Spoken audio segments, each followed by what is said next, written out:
اعوذ باللہ من الشیطان الرجیم بسم اللہ الرحمن الرحیم۔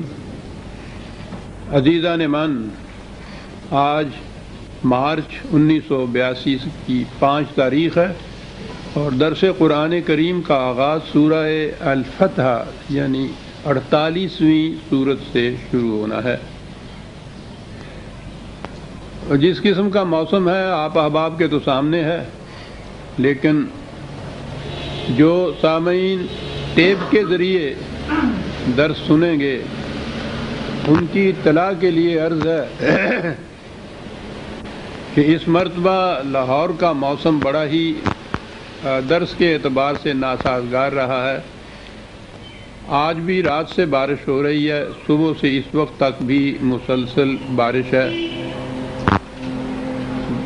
بارش کے دن ہمارے لیے ایک دشواری ہوتی ہے، صبح سے ہی احباب ٹیلی فون پر یہ پوچھنا شروع کرتے ہیں کہ آج درس ہوگا یا نہیں، تو ہمارے لیے غالب کے الفاظ میں گوئم مشکل وگر نہ گوئم مشکل، کیا بتائیں کہ ہوگا یا نہیں۔ تو ہم بھی محکمہ موسمیات کی طرح ایک پیشین گوئی کر دیتے ہیں کہ اگر وقت پر بارش تھم گئی، احباب آ گئے تو درس ہوگا، ایسا نہ ہوا تو درس نہیں ہوگا۔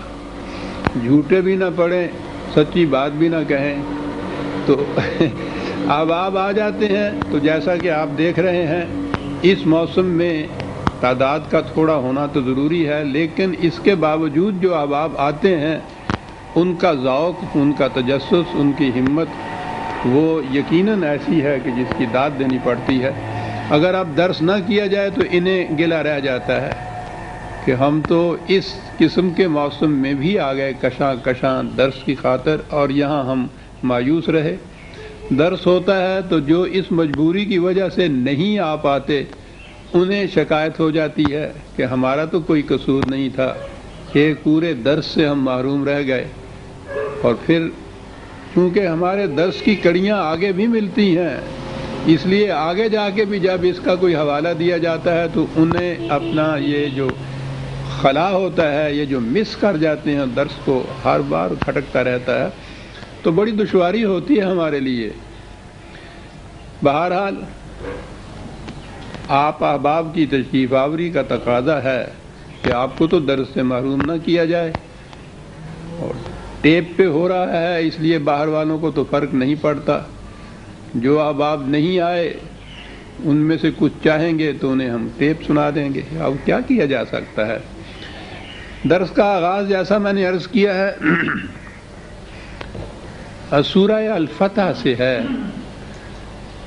اور ہر بار یہ کہنا کہ صاحب یہ سورت بڑی اہم ہے، یہ آیت بڑی ہی جلیلہ ہے، تو قرآن کے متعلق میں سمجھتا ہوں ایسا کہنا ہی نہیں چاہیے۔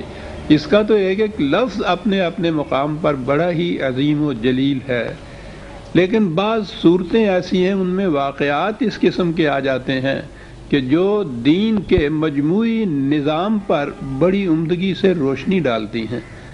اس اعتبار سے کہنا پڑتا ہے کہ اس پورے سلسلہ کے اندر یہ آیات یا یہ صورت جو ہے اس کا مقام بڑا نمایاں ہے۔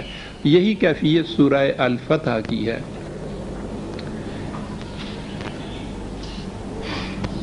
نبی اکرم صلی اللہ علیہ وسلم مکے سے ہجرت کر کے مدینہ تشریف لے گئے، اور جیسا کہ آپ کو معلوم ہے قریش مکہ نے ان مہاجرین کا یہاں بھی پیچھا نہ چھوڑا۔ وہ ہر بار یورش کر کے اس زمانے کے معیار کے مطابق عظیم لشکر اپنے ساتھ لے کر بار بار حملے کرتے تھے، اور یہ آج کی اصطلاح میں ہم سمجھ سکتے ہیں پناہ گزینوں کی مختصر سی جماعت، بے ساز و یراق، جن کے لیے پناہ گاہ بھی بمشکل ملی تھی۔ مدینہ کے رہنے والے مسلمان بھی بڑی ہی قلیل تعداد میں تھے، اور وہ قریش کے مقابلے میں بڑے کمزور بھی واقع ہوئے تھے۔ پھر مدینہ کے اندر اور دشواری یہ کہ یہاں یہودیوں کی، انصار کی اور ایسے قبائل کی آبادی زیادہ تھی جو یا تو قطعاً ایمان لائے ہی نہیں تھے یا وہ دل سے ایمان نہیں لائے تھے۔ منافقین کا جو ذکر آتا ہے قرآن میں بار بار وہ یہی آبادیاں ہیں. اس قسم کی ایک مخلوط آبادی کے اندر یہ مہاجرین آ کے بسے تھے. اندر سے یہ خطرہ، باہر سے ان کی یورشیں، مسلسل یہ سلسلہ جاری رہا.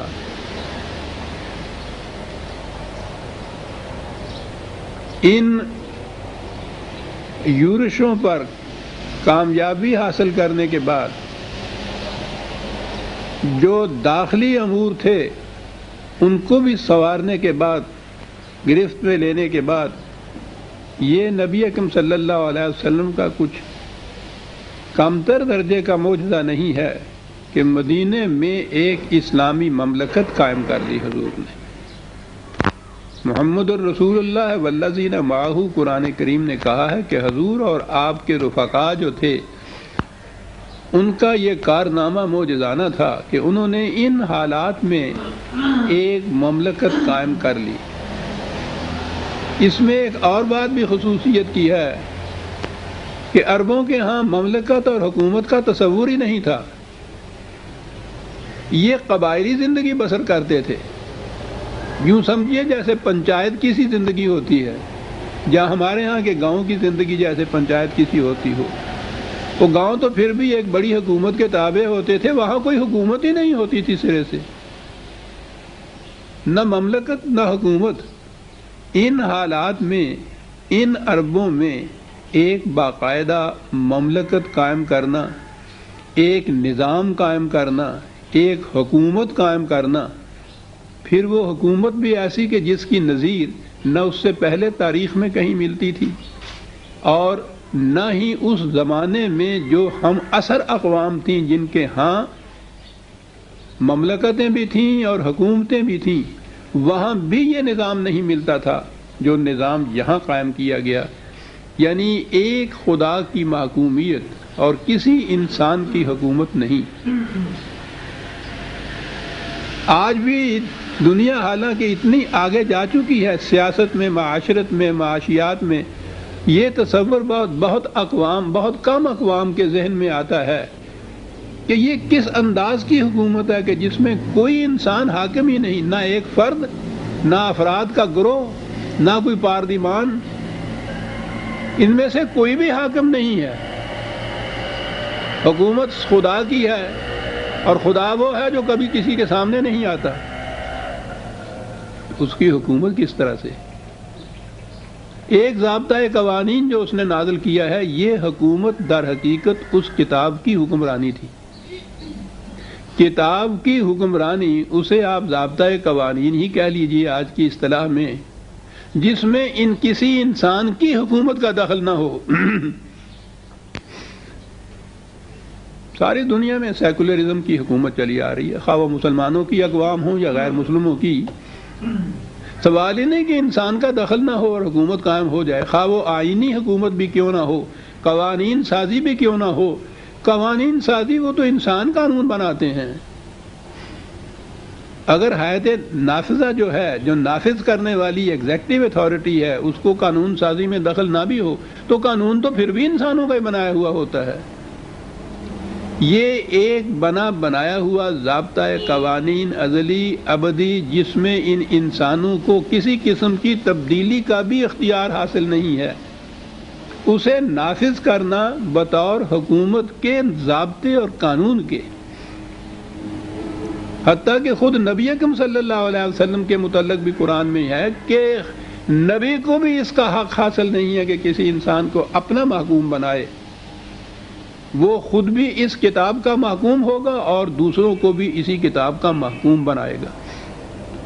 اس قسم کی حکومت بھی حضور نے قائم کی، اس قسم کی عظیم الشان مملکت قائم کی، اور پھر اتنی بڑی مملکت یا اتنی صاحب قوت مملکت کہ ایران اور روما جیسی سلطنتوں اور مملکتوں کو انہوں نے اس کی تہذیب و تمدن تب کو ختم کر دیا، مملکتیں ختم کر کے رکھ دی.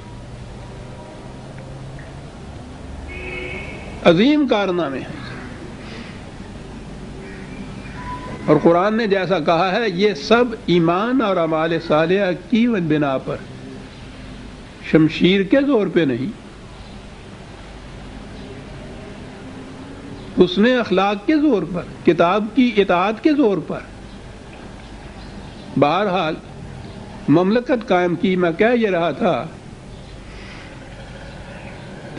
کہ اس کے بعد اور تو کچھ چاہیے نہیں، اپنی مملکت، اپنی حکومت، لیکن اس کے باوجود قرآن کہتا ہے کہ حضور کے دل میں ایک خواہش بڑی شدت سے ابھرتی تھی، بار بار ابھرتی تھی، بہت بڑی آرزو تھی آپ کے دل کی۔ کیا چیز تھی؟ قرآن کے الفاظ میں یہ جو میں نے کہا ہے کہ ابھرتی تھی، قرآن کے الفاظ میں ہے۔ حضور مدینے میں تشریف رکھتے تھے، کعبہ مکے میں تھا۔ کعبے کا مقام کیا تھا؟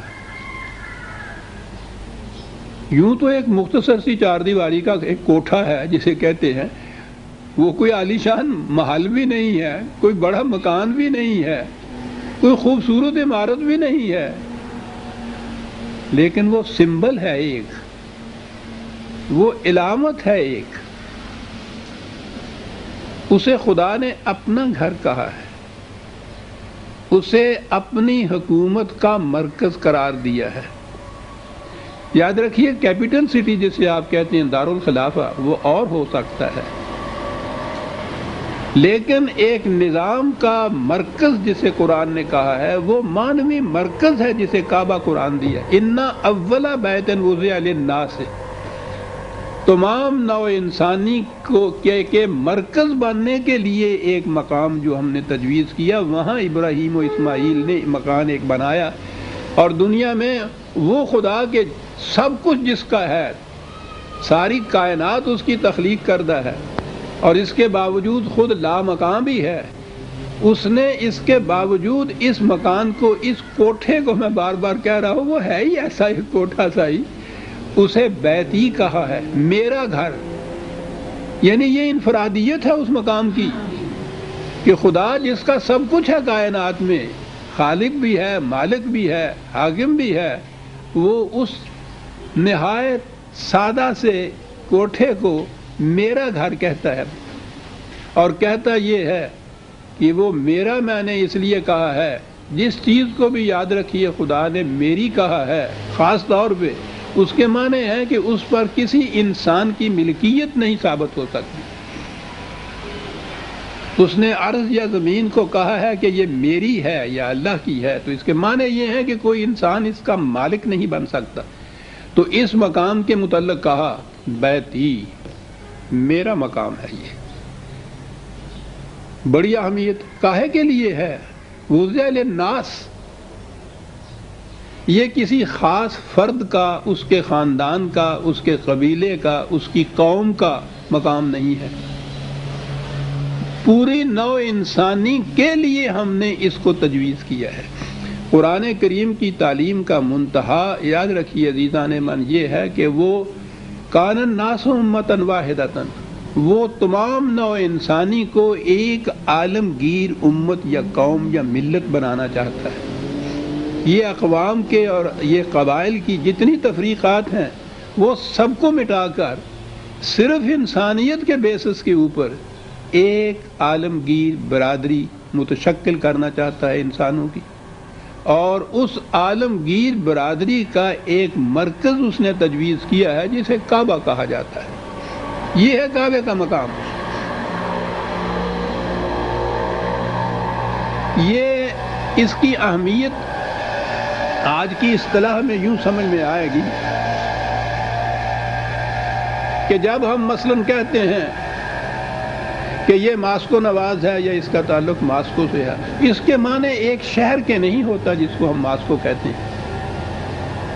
ماسکو ایک علامت ہے، ایک نظریہ زندگی کی، ایک فلسفہ حیات کی، ایک نظام مملکت کی، وہ جسے کمیونزم کہتے ہیں۔ وہ آپ دیکھیں گے کمیونزم نہیں عام طور پہ کہا جاتا، کہا یہ جاتا ہے کہ یہ ماسکو نواز ہے۔ تو یہ اس قسم کے جو شہر ہوتے ہیں وہ علامت بن جاتے ہیں در حقیقت اس نظریہ حیات کی جن کا وہ مرکز ہوتا ہے۔ ماسکو کے معنی کمیونزم کا مرکز ہے۔ اس سے آپ سمجھ میں بات آ جائے گی کہ جب قرآن نے یہ کہا کہ مکہ علامت ہے نو انسانی کی مرکزیت کی، تو اس کے معنی یہ ہیں کہ وہ نظام حیات جو خدا نے تجویز کیا ہوا ہے اس کے مطابق پوری نو انسانی ایک امت ایک ملت کی شکل میں جب متشکل ہوگی تو ان کے اس نظریے کی علامت جو ہے وہ کعبہ ہوگا، وہ مکہ ہوگا۔ یہ ہے کعبے کی حیثیت اسلام کے نظام میں، قرآن کے نظام میں۔ قرآن نے جہاں کہا ہے نا کہ جہاں بھی تم ہو فَوَلِّ وَجْهَكَ شَطْرَ الْمَسْجِدِ الْحَرَامِ، تو اپنی نگاہ کے سامنے اپنی نگاہ کا نصب العین جسے آپ کہتے ہیں وہ کعبے کو رکھو۔ جہاں بھی تم دنیا میں ہو، دنیا کے کسی حصے میں بھی تم ہو، تمہاری نگاہوں کا منتہا نصب العین جہاں جا کے نظر ٹکتی ہے کسی کی اس کو کہتے ہیں نصب العین، وہ کعبہ ہونا چاہیے دنیا میں کہیں بھی تم ہو۔ تو آپ نے غور کیا اس کے معنی کیا ہیں؟ پھر میں اسی آج کی مثال کے اوپر آتا ہوں۔ امریکہ میں بھی کمیونسٹ ہے تو اس کی نگاہ ماسکو پہ ہوتی ہے، اگر وہ افریقہ میں ہے پھر بھی اس کی نگاہ ماسکو پہ ہوتی ہے۔ ہندوستان، پاکستان میں، دنیا کے کسی خطے میں بھی اگر وہ ہے وہ کمیونسٹ، وہ ہم کہیں گے اس کی نگاہ ماسکو پہ ہوتی ہے۔ ماسکو وہ مرکز ہے جو اس کے نظریہ حیات میں ایک جامعیت کی حیثیت رکھتا ہے، اس کی نگاہ ماسکو پہ ہوتی ہے۔ معنی یہ ہیں اس کے کہ وہ اپنی نگاہ کمیونزم پہ رکھتا ہے۔ تو قرآن نے جو کہا ہے نا کہ تم دنیا کے کسی خطے میں بھی کیوں نہ ہو اپنی نگاہ کا نصب العین کعبے کو قرار دو، تو اس کے معنی یہ ہے کہ یہ نظام جو خدا کی طرف سے دیا گیا ہے، قرآن کا نظام، اس نظام کا مرکز محسوس، اس نظام کا مانوی مرکز تو قرآن ہے، اس کا مرکز محسوس جو ہے وہ کعبہ ہے۔ تو کہا کہ جہاں بھی تم دنیا میں ہو اپنی نگاہ کا منتہا نصب العین کعبے کو رکھو، یعنی اس نظام کو رکھو جس کا محسوس مرکز ہم نے کعبے کو قرار دیا ہے۔ اور ضمناً بات آ جاتی ہے جب پھر دین مذہب میں بدلتا ہے تو پھر یہ جو قرآن کا ارشاد تھا عزیزان من 1400 سال پہلے اس قسم کا نظام دینا اور اس میں یہ تصورات دینا، دنیا کی تاریخ میں کہیں آپ کو یہ بات نہیں ملے گی۔ وہاں کہیں یہ نہیں کہا ہوا ہوگا عیسائیوں کو کہ تم اپنی نگاہ کا رخ قسطنطنیہ کی طرف یا روم کی طرف رکھو۔ مجوسیوں کو کہیں نہیں کہا گیا کہ تم اپنی نگاہ کا رخ تہران کو رکھو یا شیراز کو رکھو۔ ہندوؤں سے کہیں نہیں کہا گیا، وہ تو خیر ہندوستان سے باہر کہیں جاتے ہی نہیں تھے، کہ تم اپنی نگاہ کا رخ مثلا ہردوار کو رکھو یا بنارس میں رکھو۔ یہ چیز قرآن کریم نے پہلی دفعہ کہی ہے کہ جو مملکت کسی نظریہ یا نظام کے تابع وجود میں آئے گی اس کا جو مرکز محسوس ہوگا وہ تمہاری نگاہوں کا منتہا اور نصب العین ہونا چاہیے۔ الفاظ یہ ہیں کہ جہاں بھی تم ہو تمہاری نگاہ کا منتہا اور نصب العین کعبہ ہونا چاہیے۔ تو میں کہہ یہ رہا تھا کہ یہ تو دین میں پوزیشن ہے کعبے کی، اور جب دین مذہب میں بدلتا ہے تو پھر وہ الفاظ تو وہی رہتے ہیں بلکہ وہ رسم بھی وہی رہتی ہے۔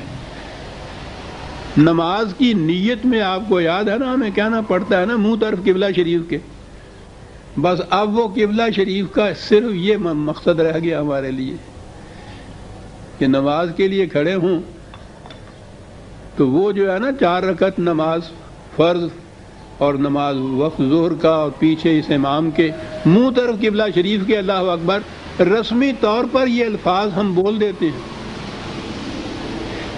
اس کی پابندی بھی اتنی ہوتی ہے کہ رخ تمہارا صحیح نہیں ہوا نماز میں مسجدوں کا رخ قبلے کی طرف کرنے کے لیے بڑی احتیاط برتی جاتی ہے، لیکن یہ صرف مسجد کا رخ، نماز میں آپ کا منہ قبلے کی طرف، بس اتنا ہی رہ گیا۔ وہ جو ایک نظریہ حیات، ایک نظام زندگی کا مرکز، ایک خدا کی کتاب کی عطایت کا مرکز محسوس، وہ کہیں تصور باقی نہیں ہے۔ ساتھ کی مسجد والا بھی یہی کہتا ہے منہ طرف قبلہ شریف کے، اس مسجد والا بھی کہتا ہے منہ طرف قبلہ شریف کے، دونوں کو نمازیں الگ الگ ہوتی ہیں، صرف منہ طرف قبلہ شریف کے ان سب کا مشترک رہ گیا۔ رخ کعبے کی طرف، قلب اور نگاہ کا مرکز اسے ہونا، یہ کہیں باقی نہیں۔ یوں مفہوم بدلتا ہے مذہب میں آ کے، رسم وہی رہتی ہے، الفاظ وہی رہتے ہیں، لیکن اس کا مفہوم بدل جاتا ہے۔ مسلمانوں کی مملکتیں اتنی ہیں، ہر ایک کا اپنا اپنا نظام ہے، اپنے اپنے ضوابط قوانین ہیں، اپنی مملکتیں ہیں، ایک دوسرے کے ساتھ جنگیں بھی ہوتی ہیں، لڑائیاں ہوتی ہیں، برسوں تک بھی چلتی ہیں۔ دونوں جب نماز میں کھڑے ہوتے ہیں تو منہ طرف قبلہ شریف کے دونوں کہتے ہیں۔ بس قبلہ شریف کا اتنا ہی رہ گیا مقصد اب، کہ الفاظ کہہ لیے یا نماز میں واقعی اپنا منہ جو ہے، رخ جو ہے نماز میں صرف قبلے کی طرف کر دیا سر۔ وہاں مقصد یہ تھا کہ منتہا تمہارا جو ہے نگاہوں کا، وہ اس نظریہ حیات کے مرکز محسوس کی طرف ہونا چاہیے جس کے تم پابند ہو، خواہ تم دنیا میں کہیں کیوں نہ ہو۔ اقبال کی مثال بھی بڑی جامع ہوتی ہے، اس امت کے متعلق کہتا ہے، کیا خوبصورت مثال ہے، یہ پرندے سارا دن ان فضا کی پہنائیوں میں اڑتے رہتے ہیں، سینکڑوں ہزاروں میل کی مسافت طے کرتے ہیں فضا کے اندر سارا دن، اپنے آشیاں سے معلوم نہیں کتنی کتنی دور یہ چلے جاتے ہیں، پھر کوئی سڑک نہیں ہے، کوئی سگنلز نہیں ہیں، کوئی اشارات راہ نہیں ہیں، لیکن شام ہوتی ہے تو وہ سیدھے اپنے آشیاں کی طرف آ جاتے ہیں۔ کہتا ہے اس امت کی کیفیت یہ تھی کہ پرد در وسعت گردوں یگانہ، فضا کی پہنائیوں میں یہ اڑتی ہے، یگانہ ہے، کسی دوسرے کو اپنے ہمدوش بھی نہیں ہونے دیتی، اکیلی، اور نگاہ او بشاخ آشیانہ، کہیں بھی اڑتا ہوا وہ پرندہ جائے، اس کی نگاہوں میں اپنا آشیانہ رہتا ہے ہر وقت، اس لیے جب بھی اس کا جی چاہتا ہے بغیر کسی قسم کے نشان راہ کے سیدھا اپنے نشیمن میں آ جاتا ہے۔ یہ تھا مقام کعبے کا۔ اب یہاں سے یوں بات سمجھ میں آ جائے گی کہ مدینے میں سب کچھ حاصل ہے، مملکت حاصل ہے، حکومت حاصل ہے، اور اس کے بعد تو پھر مدینے کی اپنی آبادی بھی وہ تھی کہ مسلمانوں پر مشتمل تھی، کسی غیر کا اس میں عمل دخل کوئی نہیں تھا، یہ سب کچھ حاصل تھا، لیکن اس کے باوجود نگاہ او بشاخ آشیانہ، قرآن کہتا ہے، کتنی خوبصورتی سے حضور کی اس آرزو کو، قلبی آرزو کو قرآن نے ادا کیا کہ قد نرا تقلب وجہک فی السماء، 2/144۔ اے رسول ہم جانتے ہیں کہ تو بار بار آسمان کی طرف نگاہیں اٹھا کے کس آرزو کے لیے خدا سے دعا کرتا، نرا، ہم دیکھتے ہیں، ہم دیکھتے ہیں تمہاری آنکھوں کو کہ کس اشتیاق سے تم یہ آرزو اپنے دل میں رکھتے ہو، کیا ہے، فَلَنُوَلِّيَنَّكَ قِبْلَةً تَرْضَاهَا، تم نگاہیں آسمان کی طرف اٹھا کے دل میں یہ آرزو رکھتے ہو، خواہ زبان پہ نہیں بھی لاتے لیکن ہم تو دلوں کی بات بھی جانتے ہیں، تو اطمینان رکھیے، تم جو کہتے ہو نا کہ مملکت خداوندی ہو اور اس مملکت کا محسوس مرکز جو ہو وہ دوسروں کے قبضے میں ہو، اس پر ہمارا اقتدار اور اقتدار نہ ہو، یہ بات تو کچھ جستی ہے نہیں۔ ہم نے یہاں اپنی مملکت قائم کی، حکومت قائم کی، یہ دارالخلافہ بھی ہے ہمارا جسے آپ کہتے ہیں، لیکن اس نظریہ زندگی کا کی علامت محسوس تو کعبہ ہے، تو ہماری مملکت اس نظریہ زندگی کے اوپر تو استوار ہو اور اس کا مرکز محسوس جو ہے وہ غیروں کے قبضے میں ہو۔ کہا یہ ہے وہ اضطراب جو تمہارے دل میں ایک ہیجان بن کے بار بار اٹھتا ہے، اور تم اپنی نگاہیں آسمان، کیا خوبصورت انداز ہے، تم اپنی نگاہیں آسمان کی طرف اٹھاتے ہو، ہم دیکھتے ہیں تمہاری نگاہوں کو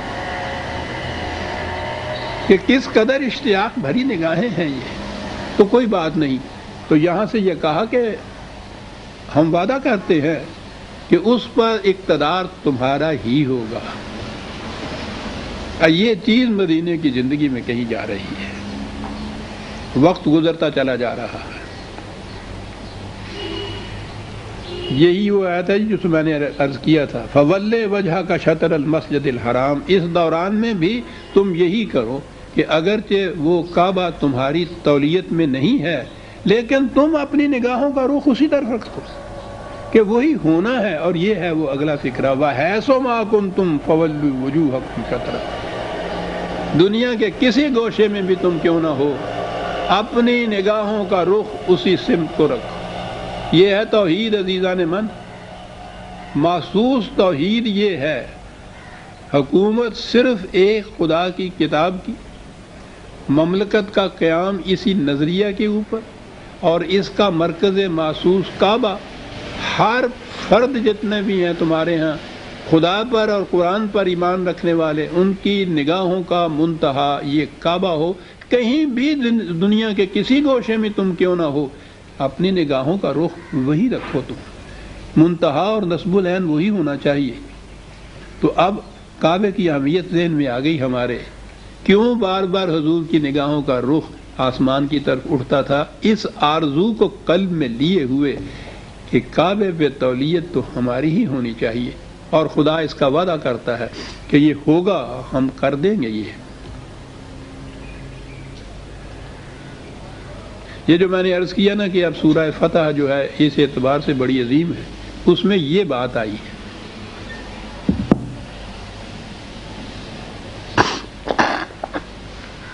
معاف رکھیے گا۔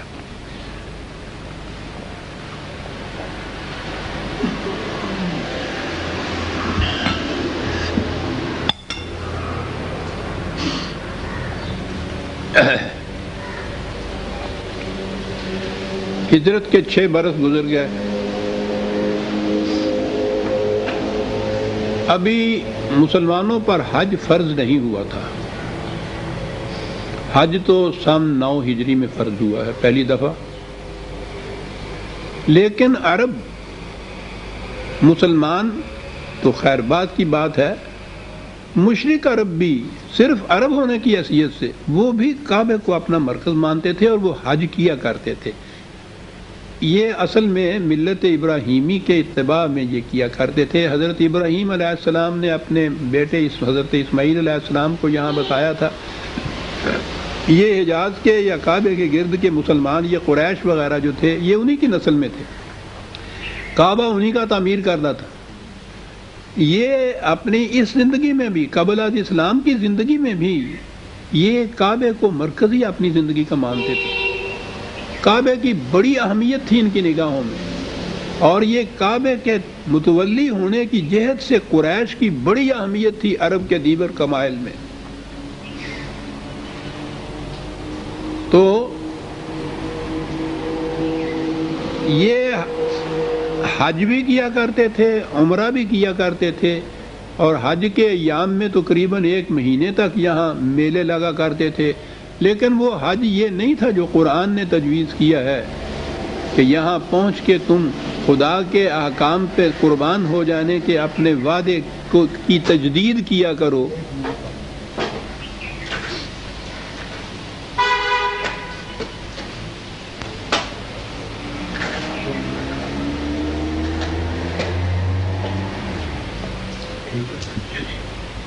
وہ میلے کی اسی شکل ہوتی تھی، لیکن اجتماع بڑا عظیم ہوتا تھا، وہ حج کا عمرہ بھی ہوتا تھا۔ تقریباً 6 برس گزر گئے ہجرت کے بعد، مسلسل لڑائیوں میں گزر گئے. آخر ایک سال سن 6 ہجری کا یہ واقعہ ہے. تاریخ میں یہ ہے، قرآن میں بھی اس خواب کا ذکر ہے کہ نبی اکرم صلی اللہ علیہ وسلم نے اپنے خواب میں دیکھا کہ آپ مکہ تشریف لے گئے ہیں، حج کر رہے ہیں یا عمرہ کر رہے ہیں. میں اس بحث میں نہیں پڑھنا چاہتا کہ نبی کا خواب یا دوسروں کا خواب.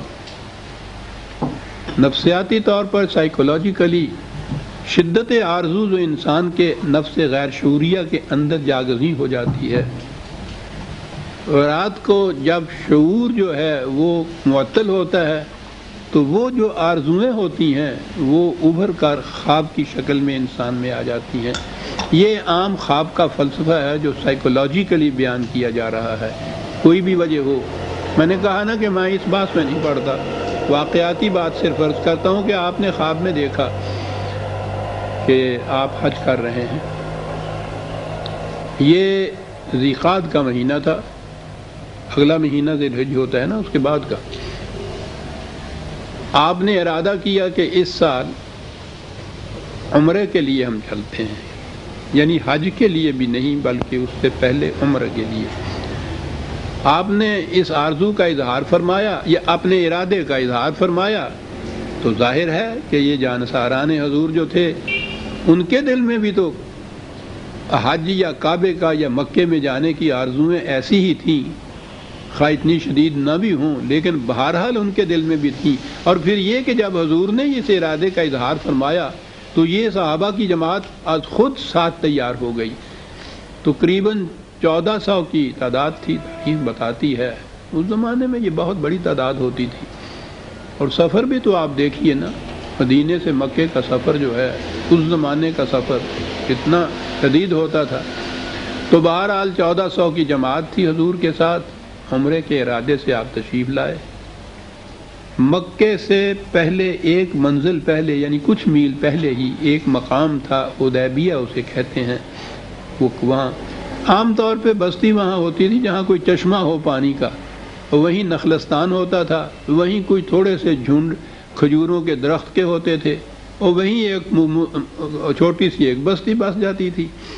تو اس مقام پہ حضور نے قیام فرمایا صحابہ کے ساتھ اور پیغام بھیجا اہل مکہ کو کہ ہم لوگ صرف عمرہ کرنے کے لیے آئے ہیں، ہمارا کوئی اور ارادہ نہیں ہے. امید ہے تم مزاحمت نہیں کرو گے.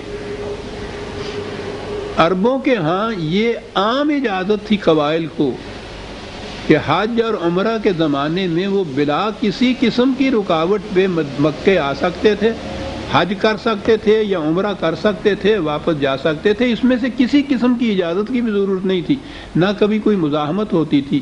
یہ ان کے ہاں کی ایک روایت تھی، ایک ٹریڈیشن تھی عربوں کی کہ ایسا ہوتا تھا. تو اس اعتبار سے بھی یہ جو نبی اکرم صلی اللہ علیہ وسلم اور آپ کے صحابہ ساتھ تشریف لائے تو عرب کی اس ٹریڈیشن کے مطابق بھی یہ آپ وہاں عمرہ کے لیے جا سکتے تھے. لیکن اس اعتبار سے کہ ان کے ساتھ قریش کے ساتھ اتنے سالوں سے یہ لڑائیوں کا سلسلہ جاری ہے، مبادا ان کے ذہن میں یہ بات ہو کہ ہم کسی اور ارادے کو لے کے آئے ہیں تو حضور نے اس ارادے کا اظہار فرما دیا اور آدمی بھیج دیا بتانے کے لیے. لیکن انہوں نے نہ مانا. انہوں نے ایک فوج کا دستہ بھیج دیا دیکھنے کے لیے. تو وہ دستہ فوج جو تھا حضور کے ساتھیوں نے ان کو آسانی سے گرفتار کر لیا. ایک تو ان کا ارادہ ہی نہیں تھا کسی قسم کی جنگ کا، اور پھر یہ جو مہینے ہوتے ہیں نا، وہ جو 4 مہینے حرام جن کو قرارتے ہیں، جن میں جنگ کرنا منع ہے. عرب جاہلیت کے زمانے سے ان کے ہاں کی یہ روایت چلی آتی تھی کہ سال میں 4 مہینے وہ ایسے رکھتے تھے کہ جس میں لوٹ مار یا جنگ و جدال جو تھا ان کے ہاں ان کی ٹریڈیشن یہ تھی کہ اس زمانے میں جنگ نہیں کی جائے گی. تو یہ مہینہ بھی وہ تھا کہ جس میں ان کی روایت کے مطابق بھی جنگ نہیں کی جا سکتی تھی، اور حضور نے پھر اطلاع بھی ان کو بھیج دی، اس کے باوجود انہوں نے فوج کا دستہ بھیج دیا، یعنی اپنی روایت کے خلاف یہ کیا۔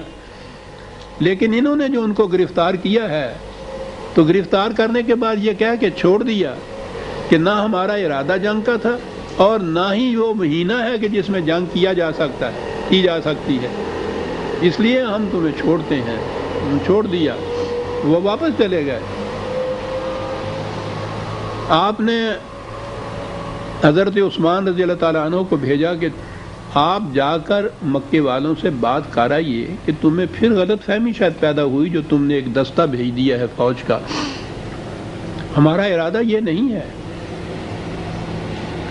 ہم صرف ہمراہ کرنے کے لیے آئے ہیں۔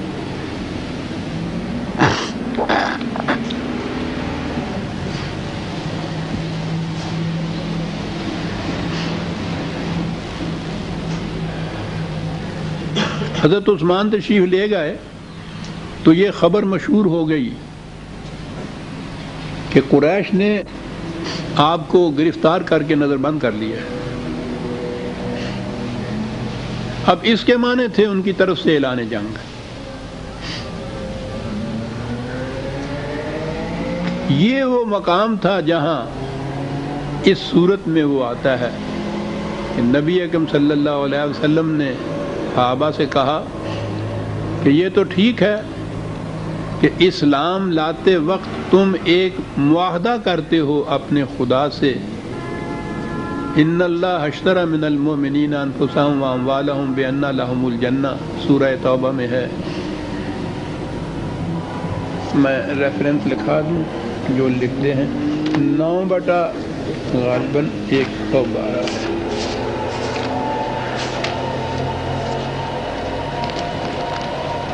ہاں 9/111، ان اللہ اشتری من المؤمنین انفسهم واموالهم بان لهم الجنہ۔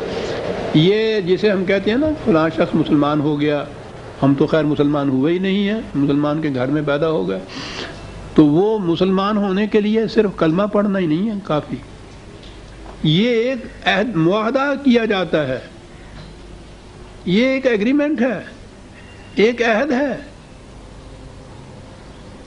اور وہ عہد یہ ہے کہ میں اپنی جان اور مال خدا کے ہاتھ بیچتا ہوں، اور خدا اس کے مقابلے میں کہتا ہے کہ میں اس کے عوض میں تمہیں جنت عطا کرتا ہوں۔ یہ ایک معاہدہ ہوتا ہے جو اس عہد نامے پر دستخط کر کے کہ میں اپنا جان اور مال بیچتا ہوں خدا کے ہاتھ، جو یہ عہد نامہ کرتا ہے وہ مسلمان ہوتا ہے۔ تو اس اعتبار سے تو یہ عہد نامہ ان سب نے کیا ہوا تھا، لیکن ایسا وقت پھر آ جاتا ہے جہاں فی الواقع اس عہد نامے پر عمل کرنے کا ایک زمانہ آتا ہے، ایک وقت آتا ہے، ایک موقع آتا ہے۔ جیسے یہ فوج کے ریزروسٹ ہوتے ہیں، یوں وہ سارا وقت فوجی ہوتے ہیں، ان کو ذمہ داریاں ہوتی ہیں لیکن اپنا کام کاج کرتے ہیں، جنگ کا اعلان ہوتا ہے تو انہیں پھر اس سپاہی کی حیثیت سے پھر میدان جنگ میں جانا پڑتا ہے۔ یہ کیفیت تھی اس زمانے میں مومنین۔ اب جو حضور نے یہ بھانپا کہ ان لوگوں کی نیت نیک نہیں ہے، تو آپ نے وہیں حدیبیہ کے مقام پر ایک درخت کے نیچے، جسے شجر رضوان کہا گیا ہے، آگے اس صورت میں آگے آتا ہے، بڑا حسین منظر ہے کہ آپ نے پھر صحابہ سے کہا کہ لو بھائی، وہ جو تم نے معاہدہ کیا تھا خدا کے ساتھ، اس معاہدے کی پر عمل پیرا ہونے کا موقع اب آ گیا، تو آؤ تجدید بیعت کرو۔ یہ بیعت کے معنی اب آپ سمجھیں، یہاں تو بیعت حضرت صاحب کی ہوتی ہے نا، میں فلاں حضرت صاحب کا بیعت مجھے، میں نے وہاں سے بیعت کر لی ہے، باغ کے تو معنی بیچ دینا ہوتا ہے نا۔ یہ جو تھا نا ان اللہ اشترا، خدا نے خرید لیا تو مومن نے بیچ دیا نا، یہ معنی تھے باغ کے۔ یہ بائع ہوتا تھا بیچنے والا، خدا مشتری ہوتا تھا خریدنے والا، اس کو بیعت کہتے تھے، اس معاہدے کو۔ تو وہاں آپ نے کہا کہ وہ جو تمہارا عہد نامہ ہے بیعت کا، اس کو عمل پیرا ہونے کا وقت آ گیا۔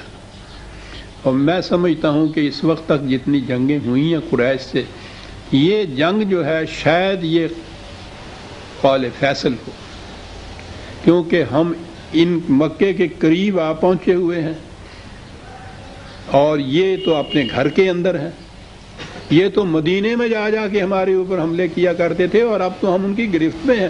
اور یہ آئے تھے چونکہ عمرہ کی نیت سے، ہتھیار بھی ساتھ نہیں تھے۔ کہا یہ کہ اس مقام پہ اگر انہوں نے جھپٹا مارا، یہی تو ساری کائنات ہے ہماری جو ہم یہاں لے کے آ کے بیٹھ گئے ہوئے ہیں، حالات یہ ہیں۔ اس لیے آپ دیکھ لیجئے، آپ نے صحابہ سے فرمایا کہ کتنا نازک وقت ہے جس میں ہم اس وقت آ گئے، اور یہ وقت ہے جو آپ کو اپنے ایمان کی صداقت کی شہادت پیش کرنی ہوگی۔ تو قرآن نے کہا ہے کہ وہاں پھر حضور کے ہاتھ پہ یہ لوگ تجدید بیعت کرتے تھے، اپنا جو بیچا ہوا تھا مال اس کی تجدید کرتے تھے کہ ہاں ہم جان اور مال ہم نے بیچ دیا ہوا ہے۔ یہ آئیں گی آیات اس صورت کے اندر۔ بڑا حسین و جمیل منظر ہے جس میں قرآن نے بیان کیا ہے۔ حضور بیعت لینے والے، خدا بیان کرنے والا، اب اس سے زیادہ اور جمیل و حسین منظر کیا ہوگا؟ دیکھیں گے آپ، وجد آفری انداز ہے جس میں یہ سب کچھ بیان کیا گیا ہے۔ یہ بیعت تھی، بیعت رضوان جس کو کہتے ہیں۔ یہ درخت ہے جس کو آج تک شجر رضوان کہتے ہیں، یعنی خدا وہ معاہدے سے ہم آہنگ ہو جانا، یہ ہوتا ہے رضوان کا معنی۔ لیکن اتنے میں اطلاع آ گئی کہ نہیں، انہوں نے حضرت عثمان کو چھوڑ دیا ہے اور وہ آ رہے ہیں، اور انہوں نے آ کے یہ بات کہی کہ وہ آمادہ ہیں صلح نامہ کے لیے، تو وہ صلح کرنا چاہتے ہیں، جنگ نہیں کرنا چاہتے، بشرطے کہ ان کی شرطیں جو ہیں وہ منظور کر لی جائیں۔ تو آپ نے کہا بجا ٹھیک ہے کہ ہمارا ارادہ تو جنگ کرنے کا تھا ہی نہیں۔ صلح کی شرائط کے لیے وہاں کا نمائندہ آ گیا، نبی اکرم صلی اللہ علیہ وسلم سے یہ as head of the state یہ معاہدہ ہونا تھا۔ اب وہ معاہدہ جو کچھ بھی تاریخ میں آتا ہے وہ ایسا ہے جس میں نظر بظاہر یوں دکھائی دیتا ہے کہ مسلمانوں نے یا حضور نے بڑا دب کے ان کے ساتھ صلح کی۔ مثلا پہلی چیز جو ہے، ابھی میں واضح کروں گا کہ اس میں کتنا تضاد ہے۔ پہلی چیز یہ ہے کہ اس دفعہ آپ مکے میں نہیں آ سکتے، عمرہ نہیں کر سکتے، واپس چلے جانا ہوگا۔ بہت اچھا، جو مسلمان یہاں مکے میں آپ کے رہ گئے ہیں ہم ان کو نہیں جانے دیں گے۔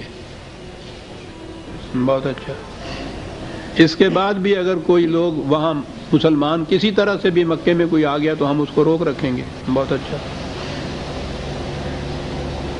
مدینے میں اگر ہمارے ہاں کا کوئی آدمی اس وقت بھی ہے یا اس کے بعد بھی جائے گا تو اس کو آپ روکیں گے نہیں، وہ واپس مدینے میں آئے گا۔ بہت اچھا،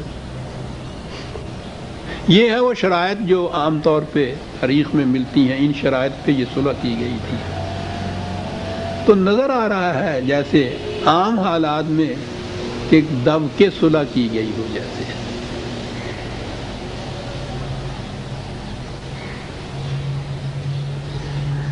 تاریخ میں یہ ہے، میں بار بار تاریخ کہہ رہا ہوں، یہ جو حدیث کی سب سے زیادہ معتبر ترین کتاب مانی جاتی ہے یہ بخاری شریف، یہ ساری تفصیل اس میں بھی ہے، اور بڑی تفصیل سے یہ سارا کچھ لکھا ہے۔ اور اس میں یہ بھی ہے کہ ان شرائط پر میں نے عرض کیا ہے نا کہ چونکہ یہ ہے ان کے اندر، حدیثوں کے اندر، روایات کے اندر، تاریخ کے اندر، میں وہ بیان کر رہا ہوں، ورنہ میں خود نہیں اس سے متفق کہ صحابہ نے، اور بالخصوص اس کے اندر پھر نام لیا جاتا ہے حضرت عمر رضی اللہ عنہ کا، تو عجیب قسم کے انہوں نے، ہمارے ہاں کے تاریخ والوں نے یا روایت کرنے والوں نے عجیب قسم کے کچھ کیریکٹر چن رکھے ہیں، اور ان میں ایک حضرت عمر رضی اللہ عنہ کا کیریکٹر ہے کہ ہر بات جو ہے اس کی مخالفت کے لیے حضرت عمر کھڑے ہو جاتے ہیں، معاذ اللہ۔ اپنی طرف سے تو یہ بہت خوش ہوتے ہیں کہ ہم نے بڑا ایک دمنگ قسم کا آدمی جو ہے اس کو تیار کر رکھا، سوچتے نہیں کہ کس کے مقابلے میں صاحب حضور نبی اکرم صلی اللہ علیہ وسلم کے سامنے.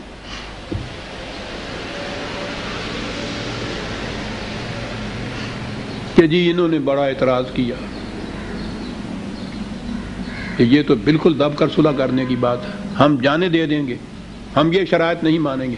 حتیٰ کہ یہ بھی بات تھی کہ وہ یہ بھی لکھا ہے کہ آپ نے یہ فرمایا کہ بسم اللہ الرحمن الرحیم شروع کرو، تو اس نے کہا کہ ہم یہ تو مسلمانوں کا ہے ٹکڑا جو بسم اللہ الرحمن، ہم تو بسم اللہ اللہم کہتے ہیں، رحمان اور رحیم کو ہم نہیں مانتے. آپ نے کہا بہت اچھا یہی لکھ دو. پھر لکھا گیا کہ یہ عہد نامہ ہے محمد الرسول اللہ کا قریش کے فلاں کے ساتھ. انہوں نے کہا کہ ہم آپ کو اگر رسول مانتے تو یہ جھگڑا ہی کیوں ہوتا، ہم یہ بھی نہیں لکھنے دیں گے. کہا کہ اچھا جی یہ بھی نہ لکھیے. اور پھر آگے وہ شرائط جو میں نے ابھی عرض کی ہیں، تو اس پہ وہاں یہ لکھا ہوا ہے کہ اس پہ صحابہ عام طور پہ اور خاص طور پہ حضرت عمر بھی، آپ نے تو نبی اکرم صلی اللہ علیہ وسلم سے یہ کہہ دیا کہ کیا آپ خدا کے سچے رسول نہیں ہیں؟ کہنے لگے رسول ہوں سچا. کہنے لگے پھر آپ آئے تھے یہ فرما کر کہ وہاں ہم جاتے ہیں عمرہ کرنے کے لیے اور بغیر کیے ہوئے واپس چلے جا رہے ہیں. تو اس میں لکھا ہے کہ آپ نے فرمایا کہ میں نے یہ تو نہیں کہا تھا کہ اسی سال ہم عمرہ کر لیں گے. اندازہ لگائیے عزیزان من، مجھے تو بے حد دکھ ہوتا ہے جب میں یہ چیزیں بیان کرتا ہوں. معاذ اللہ اس قسم کی ایک منطقی جسٹیفیکیشن جو ہے حضور جیسی ذات عظمت والا کے منہ سے سچتی ہے کہ میں نے یہ ٹھیک ہے منطقی طور پہ آپ اس میں سے نکل سکتے ہیں، میں نے یہ تو نہیں کہا تھا کہ اسی سال کر لیں گے. اگر کوئی پوچھ بیٹھے کہ صاحب اگر یہ بات نہیں تھی یقینی طور پہ تو اس سال پھر آپ نکلے کیوں عمرہ کرنے کے لیے؟ یہ ہے ہمارے ہاں کی روایات، تاریخ ہمارے ہاں کی کہ جی وہ بڑے دلیل میں آئے اور انہوں نے اور پھر رکھا ہے کہ صاحب پھر بہت سمجھا بجھا کے ان کو ٹھنڈا کیا، آرام سے بیٹھے. اور اس کے بعد یہ ہے کہ حضرت عمر ساری عمر جب یہ یاد کرتے تھے واقعہ بڑی ندامت ہوتی تھی، رویا کرتے تھے، استغفار پڑھا کرتے تھے، توبہ کیا کرتے تھے کہ میں نے بڑی گستاخی کی، میں نے یہ کیا. کیا کیا باتیں لکھی ہوئی ہیں. اس کے علاوہ میں آپ کو بتاتا ہوں کہ یہ جو چیز کہی جاتی ہے نا، میں ہمیشہ کہتا ہوں کہ ہماری یہ تاریخ، ہماری روایات قابل اعتماد ہے ہی نہیں. بخاری شریف کی کتاب میں کتاب الصلح جو ہے وہ اس کے چیپٹر ہیں مختلف.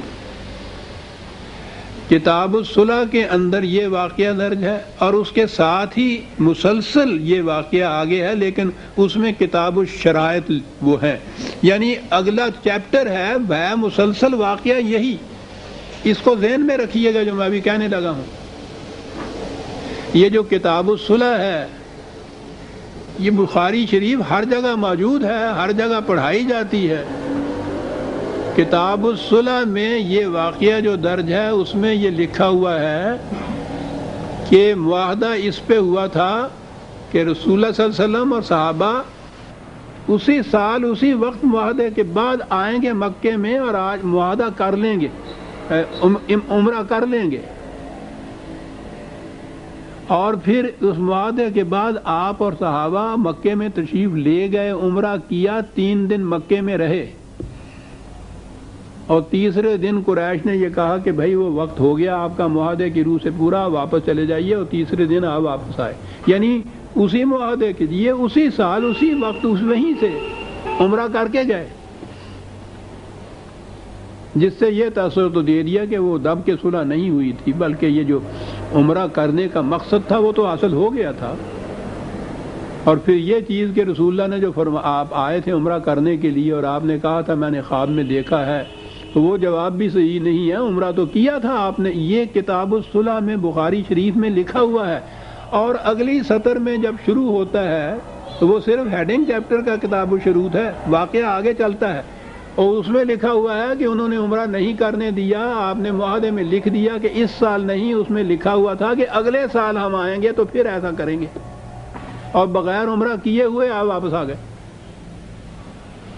اسی کتاب میں اسی ورق پر 2 سطریں آگے درمیان میں صرف وہ کتاب الشرائط لکھ کے اور آگے یہ تفصیل دی ہوئی ہے، اور اس تفصیل میں یہ حضرت عمر کا یہ جو بارہ فروختہ ہونا یا اس کے ناراض ہونا، یہ سارا صلح نامہ لکھا جانا، اس میں یہ لکھا گیا صلح نامے کے اندر کہ اس سال واپس چلے جائیں گے ہم بغیر عمرہ کیے ہوئے، اور اگلے سال پھر آئیں گے اور یہاں آ کے پھر 3 دن کے لیے مکے میں رہیں گے۔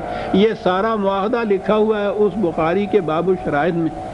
اور وہ جو ابھی ابھی میں نے عرض کیا ہے باب الصلح کا آخری جو ہے وہ واقعہ وہ یہی ہے، اور اس میں یہ لکھا ہوا ہے کہ یہ اسی معاہدے میں یہ تھا کہ اسی سال ابھی آپ 3 دن کے لیے مکے آ کے عمرہ کر لیجئے۔ آپ نے عمرہ کیا، 3 دن کے بعد انہوں نے کہا کہ معاہدے کے مطابق وقت ہو گیا ہے، تو پھر آپ 3 دن کے بعد واپس تشریف لائے۔ یہ دونوں چیزیں ایک ہی جگہ، ایک ہی کتاب میں، ایک ہی ورق میں لکھی ہوئی ہیں۔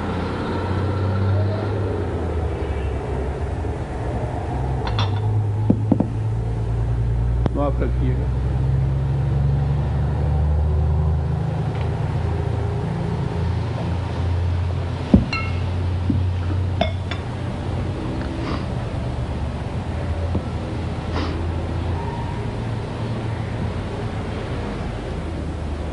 یہ صحیح بخاری اصل الکتب بعد کتاب اللہ جس کو کہا تھا، خدا کی کتاب کے بعد اس دنیا میں سب سے زیادہ صحیح کتاب جو ہے یہ اس کے متعلق ان کا امتحان ہے۔ اس کے ایک ہی واقعہ، ایک ہی چیپٹر کے اندر، ایک ہی ورق کے اندر یہ 2 چیزیں وہاں موجود ہیں۔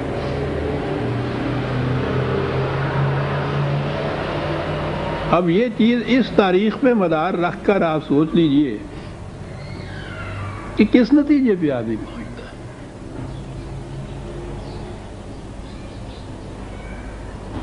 بہرحال یہ سارا جو کچھ میں نے عرض کیا ہے یہ تاریخ میں ہے، تاریخ کے معنی یہ حدیث کی کتابوں میں بھی ہے، یہ اس کا پس منظر ہے جو میں نے ابھی عرض کیا۔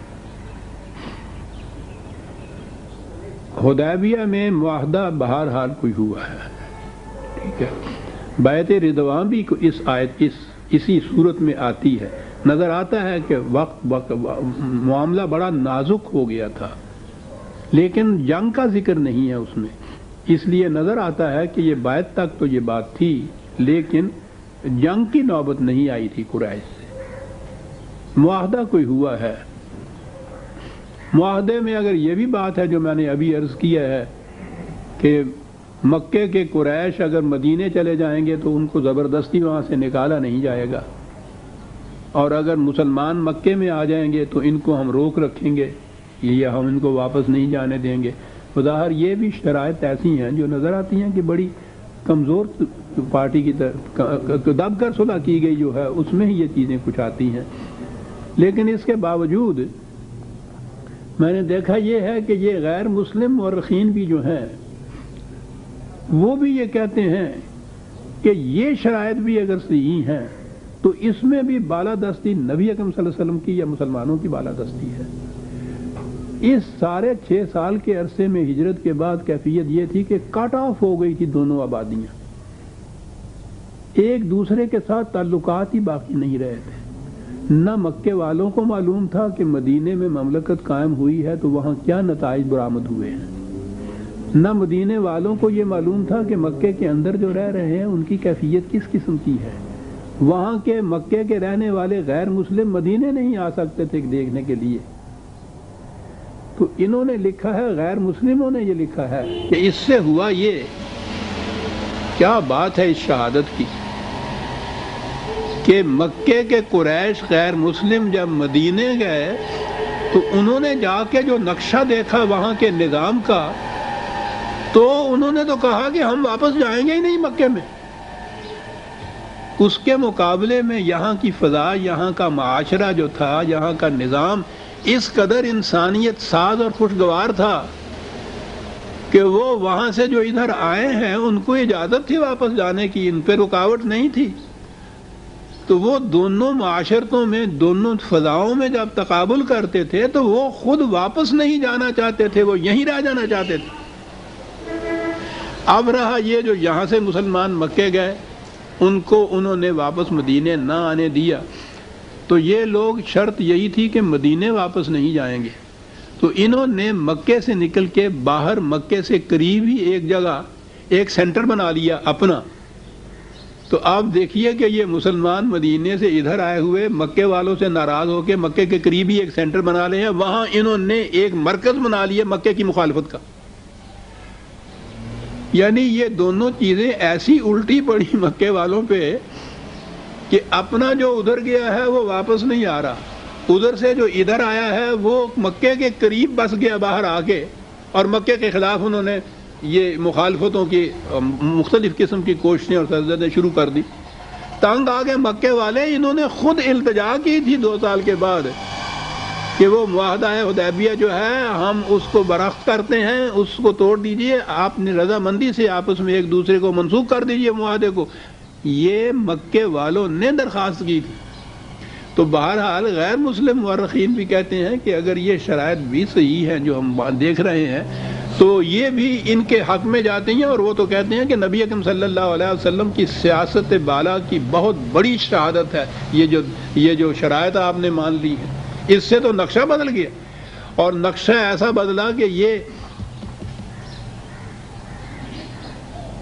سن 6 ہجری کی یہ واقعہ ہے حدیبیہ کا، سن 8 اور یہ 1400 کے قریب آپ کے 7 صحابہ گئے تھے۔ 10 ہجری میں جب مکے کے اوپر اس معاہدے کے منسوخ ہونے کے بعد تو اب جنگ کی ممانعت نہیں تھی نا، اب جو آخری بار جنگ کے لیے نبی اکرم صلی اللہ علیہ وسلم مکے تشریف لے جا رہے ہیں، 10,000 کی فوج آپ کے ساتھ تھی 2 سال کے اندر اندر، اور مکے والوں کی کیفیت یہ ہو چکی تھی کہ آپ گئی ہیں تو انہوں نے پہلے ہی سرنڈر کر دیا، جنگ کی نوبت ہی نہیں آنے دی، انہوں نے شکست مان لی۔ کہا یہ جاتا ہے، یہی چیز ان مورخین نے کہی کہ یہ تو صلح حدیبیہ تو پیش خیمہ ثابت ہوئی، بعد میں جتنی کامیابیاں اور کامرانیاں ہوئی ہیں اس کی، اور قرآن نے اسی لیے ابتدا کی ہے اس سورت جلیلہ کی یہ کہہ کہ انا فتحنا لک فتحا مبینا۔ اب آپ بات سمجھ میں آئے گی۔ فتح کے معنی کانکویسٹ ہی نہیں ہوتی، جس کو ہم تو یہی کہتے ہیں نا، یہ فتح ہو جاتی ہے کسی کی۔ عربی زبان میں فتح کے معنی ہوتے ہیں کامیابیوں کے دروازے کھول دینا۔ آیت کے الفاظ آپ سمجھ میں آئیں گے کہ کیا کہا گیا قرآن، کہ یہ جو کچھ ہوا ہے حدیبیہ کے مقام کے اوپر، اس نے تو تمہارے لیے نہایت واضح کامیابیوں اور کامرانیوں کے دروازے کھول دیے ہیں۔ تم دیکھو تو صحیح کہ کس طرح سے ہجوم کر کے یہ فتوحات جسے آپ کہتے ہیں، فتح اور کامرانیاں اور کامیابیاں، یعنی معنی اس کے یہ ہیں کہ اس کے لیے یہ دائرے پیش رفت ثابت ہوگی، اس سے پیش رفت ہوگی تمہاری، یہ تمہاری کامیابیوں کے لیے دروازے کھول دیے ہیں اس صلح حدیبیہ نے، جہاں سے جو ہوا ہے انا فتحنا لک، تمہارے لیے ہم نے کھول دیے ہیں کامیابیوں کے دروازے، مبین واضح طور پر، جس میں شک و شبہ ہی نہیں رہے گا۔ اور اس طرح سے اس سورت کی ابتدا ہوتی ہے، اور آگے پھر یہ سارے واقعات آتے ہیں۔ آپ نے فرمایا کہ وقت ہمارا پورا ہو گیا ہے، وہ ٹیپ پورا ہوتا ہے 1 سال میں، تو آج اس پس منظر کے ساتھ ہی ہم ختم کرتے ہیں اس کو، تو باقی اس کے بعد یہ صورت جو ہے ہم آئندہ باب میں لیں گے۔ لیکن آپ نے غور فرمایا ہوگا کہ اس پس منظر کے بعد تو یہ پوری صورت تو ایک طرف، یہ پہلی آیت ہی سمجھ میں نہیں آتی کہ یہ فتح، اس کو یہ ہمارے یہاں والے فتح ہی کہتے ہیں صاحب، کہ بہت بڑی فتح ہوئی، کہنے لگے اتنی بڑی شکست ہوئی اور اس کا نام فتح ہے۔ یہ نہیں کہ یہ قرآن کیا کہہ رہا ہے، کیا وہ رہا ہے جو غیر مسلم مورخین اعتراف کرتے ہیں کہ حدیبیہ کے اندر جو حضور نے صلح کی شرائط تسلیم کی تھیں وہ آنے والی کامیابیوں اور فتوحات کے لیے پیش خیمہ ثابت ہوئیں، اور انہوں نے دروازے کھول دیے حضور کے لیے۔ وہ کہتے ہیں یہ تو حضور کی سیاست عالیہ کی انتہا ہے جو ہم دیکھ رہے ہیں، انا فتحنا لک فتحا مبینا، یہ ہے عزیزان من اس کا اعتراف جو غیر مسلم بھی کر رہے ہیں۔ تو پہلی آیت میں ہم آئے، اس پس منظر کو ذہن میں رکھیے اور پھر آگے ہم چلیں گے، تو پھر اب سمجھنا آسان ہو جائے گا۔ ربنا